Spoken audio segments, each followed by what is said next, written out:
In this video, we're going to explain higher highs and lower lows in simple terms. This concept is one of the most important ideas in trading. If you understand this, charts will start making much more sense. Higher highs and lower lows help us understand market trends. Let's start with a higher high. A higher high happens when price makes a new high above the previous high. This tells us that buyers are willing to pay more than before. When the market keeps making higher highs, it shows strength. Now let's talk about higher lows. A higher low happens when price pulls back, but stays above the previous low. This means sellers can't push price down as much as before. When you see higher highs and higher lows together, that's an uptrend. An uptrend means the market is generally moving upward over time. Now let's flip it and talk about lower lows. A lower low happens when price drops below the previous low.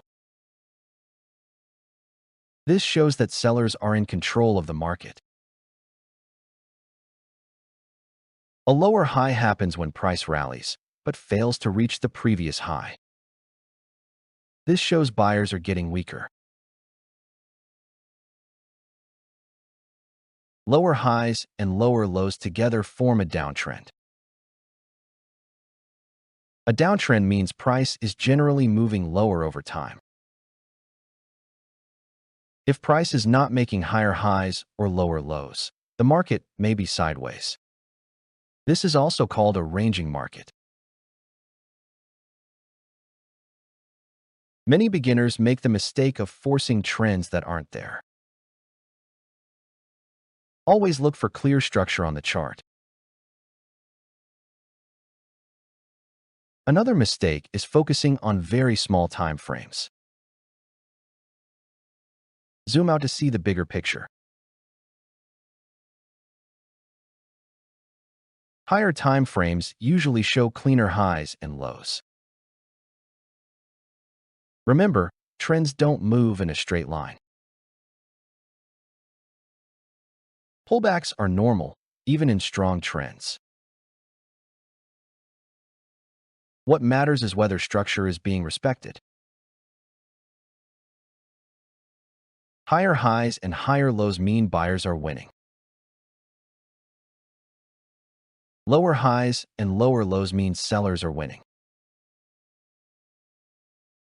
This concept works in stocks, forex, crypto, and any market.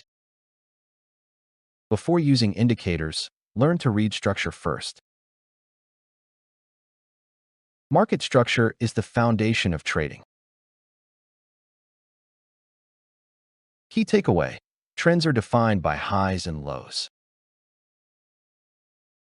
In the next video, we'll build on this idea even further. Thanks for watching, and keep your charts simple.